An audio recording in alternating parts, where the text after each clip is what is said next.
In this video, I will show you how to sign up for eBay. So the first thing that you need to do is simply open up Chrome. In the search bar, search for eBay. Then click on the URL. Now in the top right corner, you will see this 3 lines menu bar. Click on it.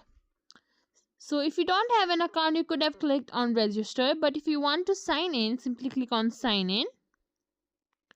Now if you already have an eBay account, you can simply type in the username or the email linked with your account.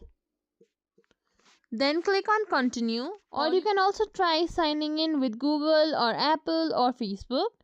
Then put in your password and click on continue again. And after that, if you have verification enabled, you might get a code. And after that, you will be able to sign into your eBay account. If you think this video was helpful, please like, share, subscribe to our channel, and thank you for watching.